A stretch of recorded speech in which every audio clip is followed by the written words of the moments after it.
Hey Woodlanders. If you haven't guessed already, today is another tractor day. And that's because I've got a couple of jobs I've got to get done. I've got a little bit of branch logging to get done with the branch logger just to my side. Because we've had such a dry week last week, pretty much, and a really nice dry weekend, we've got a dry day today and tomorrow.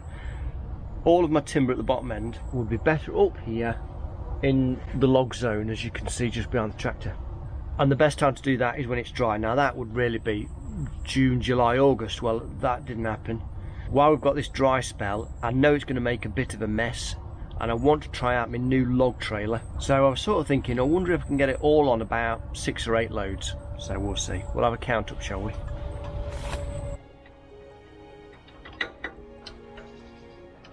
So this might not be ever so easy to explain, but the bottom of the woodland is over that direction there.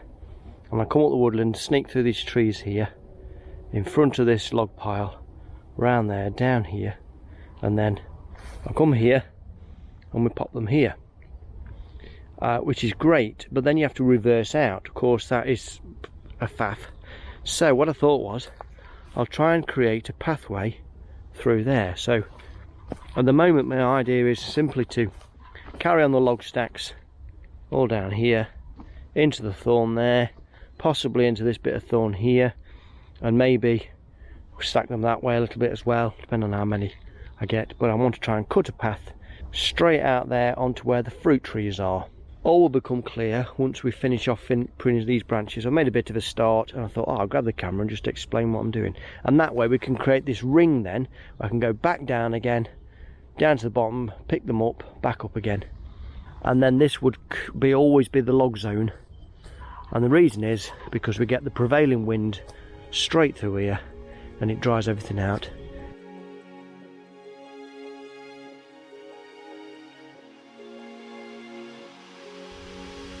That has made a pretty big hole. That's just what I needed, just enough to get the tractor and the trailer through. I've managed to cut through right where my little cyclamens are. So that's what they are, cyclamens. A bit of a slow growing thing. They're stunning little flowers. I love those. That may have to get moved.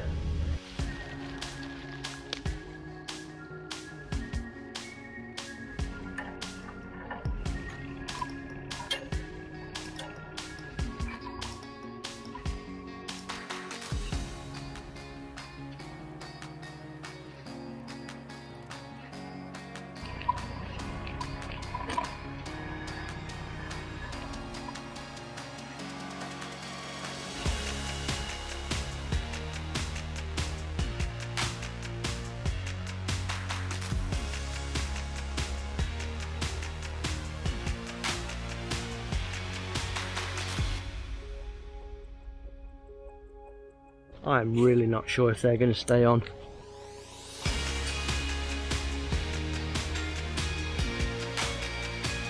I'm stepping into a little bit of a tight spot in it.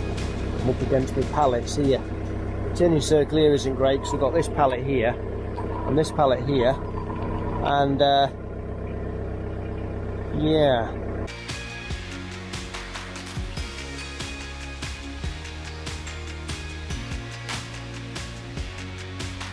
Well, that's been a huge success. But it does work. I didn't have anything fall off, which I'm really impressed with. And in 6.5 loads, I managed to get all of that up here. And all of that done in about 4 hours, really. And we haven't made a mess neither. There was a little bit that got a bit sticky, but we managed to put some brash down, and the tractor went straight over that without causing a mess. The next job, drop the trailer off. I've got to move the flail.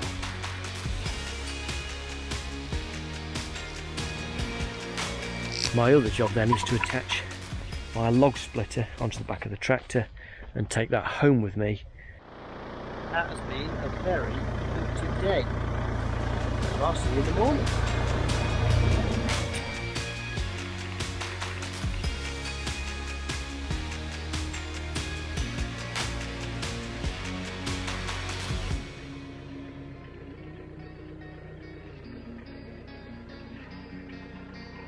was the tricky one there.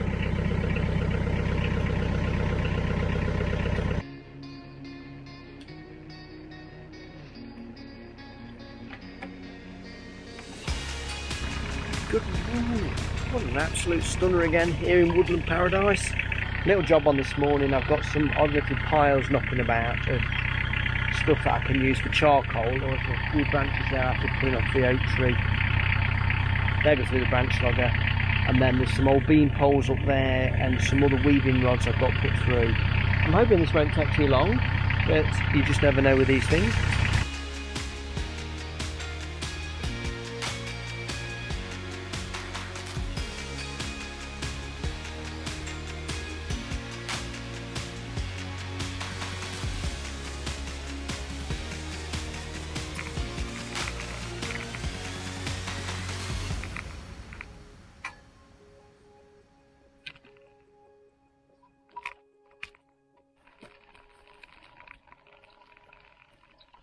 It's a gym when you've got a woodland.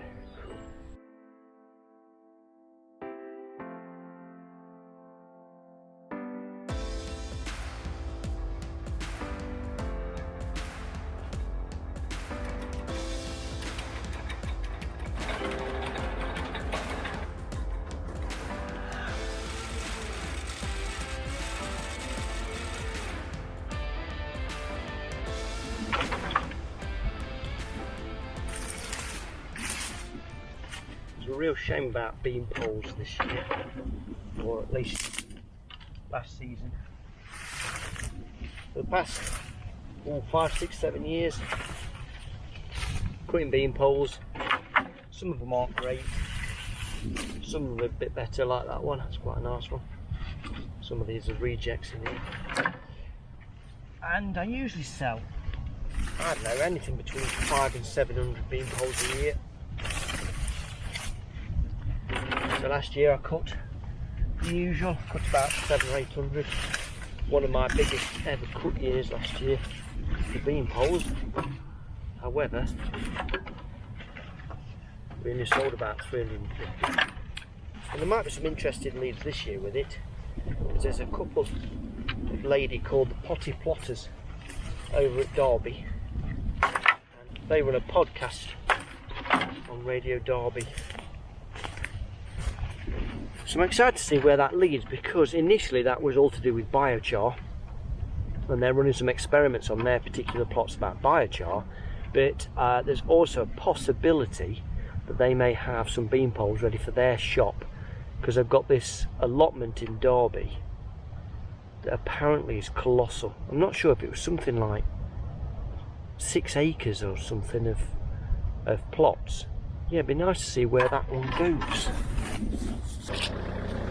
Just got popped down the bottom end to get a couple of pallets of branch loggings and crosscut stuff or charcoal.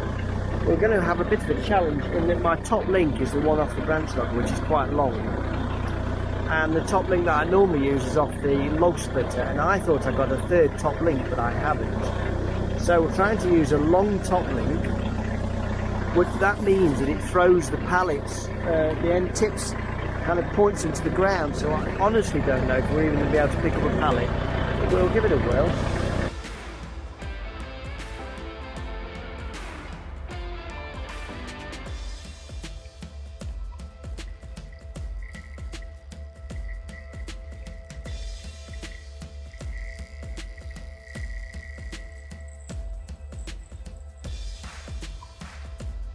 So we have had a really successful little tractor day today, getting the branch logging done and moving them pallets. I've done a little bit more tidying up and sorting out. Tomorrow they're forecast torrential rain. It's about October the, let me think, it's 22 degrees, October the 10th. It's been a bit of a stunner. I thoroughly enjoyed today. It's been brilliant. Really got some jobs ticked off my list.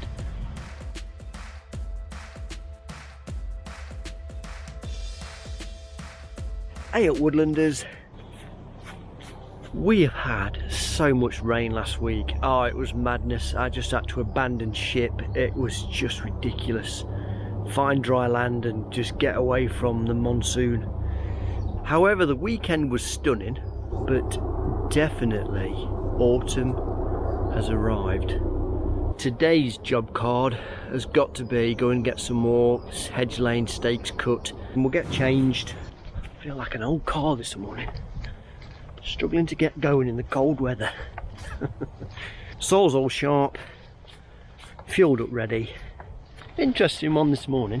Jamie, the Worcestershire cabinet maker, hey up Jamie, he posted about these frogs he'd got. Frogs are something that I used on a plane that he used to smooth wood out with and take shaving. Anyway, found this picture on the internet of a box full of frogs, and anyway, it's a saying that's sometimes used, mad as a box of frogs, or as I say, mad as a bag of frogs. So I just thought, random subject, what weird sayings have you got? Those sort of metaphor type sayings, or even hyperbole, where you kind of exaggerate something. So, trying to think of an example now. Happy as pig in muck, that's one I've sometimes said. So, let me know if you've got any like that, and I'll try and adopt some of those into a future woodlog. That'd be cracking.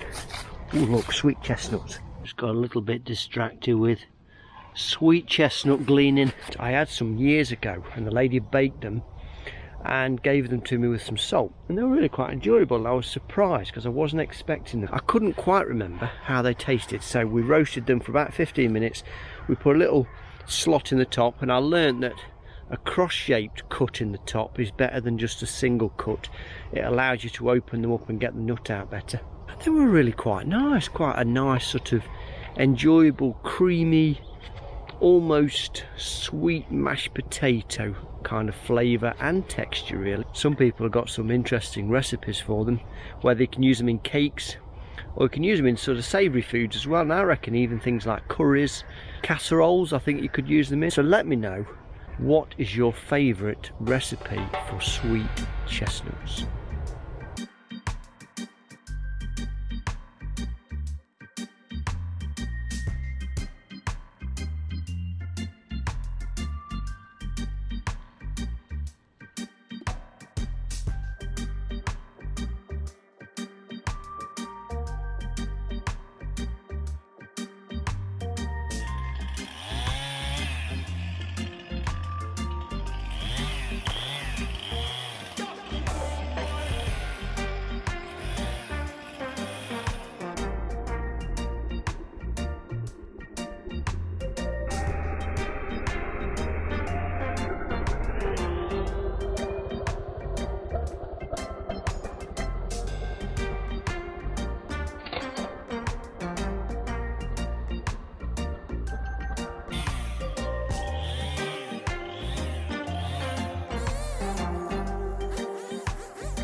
In amongst that is some half decent poles, so that's what I call by half decent.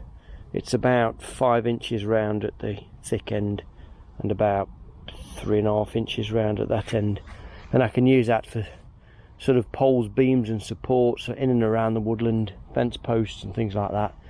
But sweet chestnut is fabulous wood because it lasts outdoors. That's the heartwood. That there looks like there's been a little bit of damage on this edge, but that's the sapwood. That's the stuff that just doesn't last, sapwood. That's the heartwood, the different darker colours. That's super resilient, almost as good as oak, and in some cases can be slightly better in the ground. That's just my opinion, of course. I've put ones in like this with the bark on, 8-9 years ago, and they're still absolutely fine. They're only this size. Anyway, we've got our charcoal pile. That's over there-ish. We've got about 8 hedge lane stakes, which is not great, but it's a result. I'm going to have my dinner, and then on the way up I'm going to have a look to see what hazel and other bits and pieces we've got knocking about that I can cut for hedge lane stakes. Sort of zigzag my way up the woodland after lunch, trying to cut as many hedge lane stakes out as possible from the stuff that sun shoots and anything that's cropped up. Bit of cherry, bit of birch, that's alright, as long as it's straight and clean. If there's a little bit of ash, and it's still alive, we'll try and get those as well.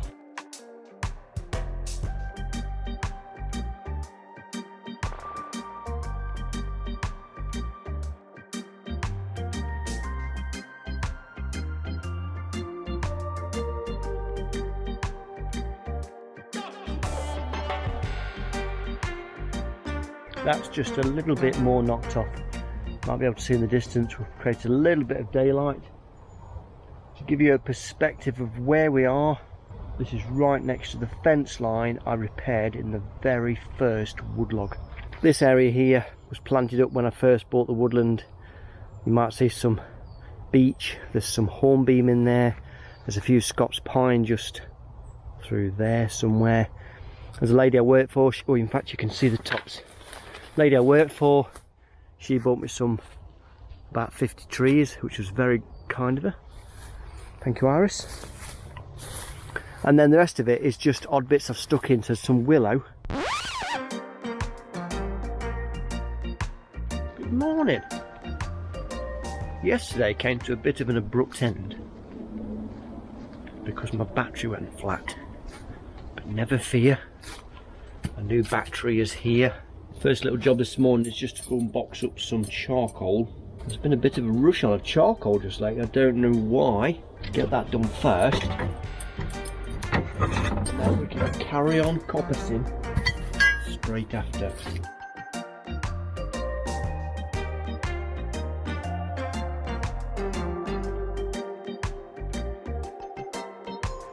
Charcoal's all sorted. My next job is to get some firewood. Keep the family warm because it's turned decidedly cold.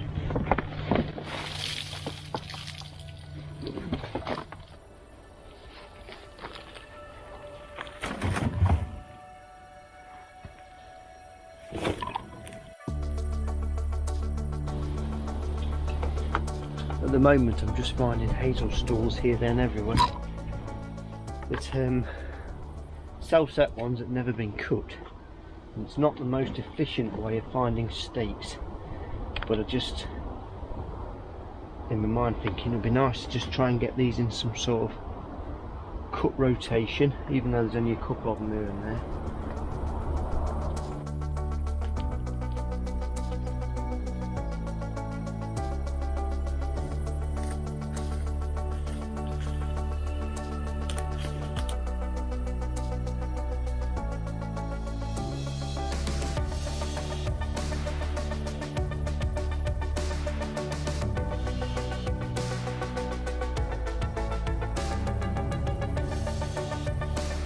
I can just show you the progress so far.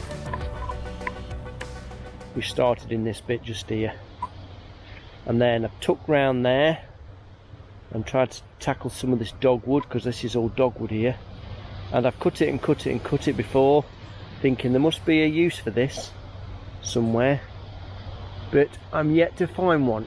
I thought perhaps if it would grow into some sort of binders, but they don't grow long enough and they grow too forked. So let me know if you know of a good use for dogwood. Then otherwise, eventually I think I'm going to have to grub some of this out, because it spreads and spreads and spreads.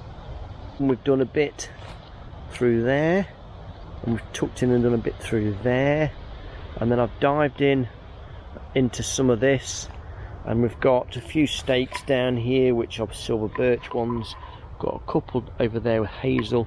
I've already took a couple of bundles over, and then now we're going to tuck into some of this lot up here. There's a lot of ash that's absolutely shot it, but there is actually, believe it or not, some hazel and some chestnut up there somewhere.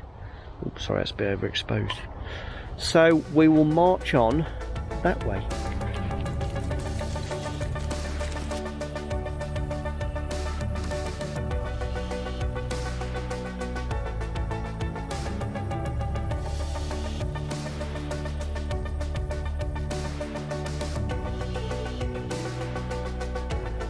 Wow, I'm dead. So we managed to cut in up this side, as I mentioned. We cut out a big dogwood. I say we, it's a royal we, it's me on my own actually.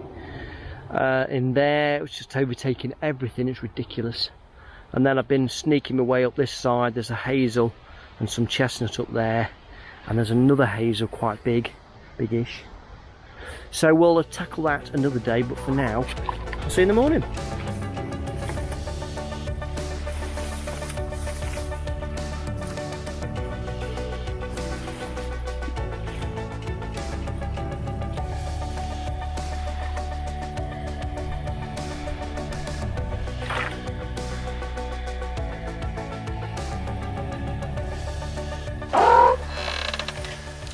Hey up, we struck gold this morning. I've been on a little gardening job, and on the way in there's this pine tree, and I've always admired it, especially for its needles, because I've done a few pine needle baskets in the past, which some of you might be aware of, and I'm always on the lookout for pine needles that are quite long, and this one's got really long needles. In the back there you'll see 2 bags. I hope my hand's going one way.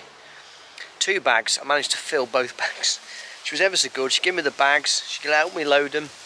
She was really interested in what I was doing. I showed her some pictures, but then she said that there was a story behind the trees. The tree was called a Pinus culturi. It's a pine tree from California, and it was when her husband first went on the internet. She showed him how to go on, and he wanted this particular pine, and he ended up contacting the fire department in California, who sent him some pine cones over, and they thought they were empty, but as it turns out there was 2 seeds in this Pinus culturi. Anyway, he managed to propagate them, and both trees now exist on the front of his garden. But it's interesting because I've just done a bit of research, and a Pinus culturi is known as the widowmaker, and that's because, I think, because the pine cones are enormous, and that is what the lady said. In California, where these forest fires happen, the pine cones become a bit of a nuisance because they come clattering down and hit people on the back of the head.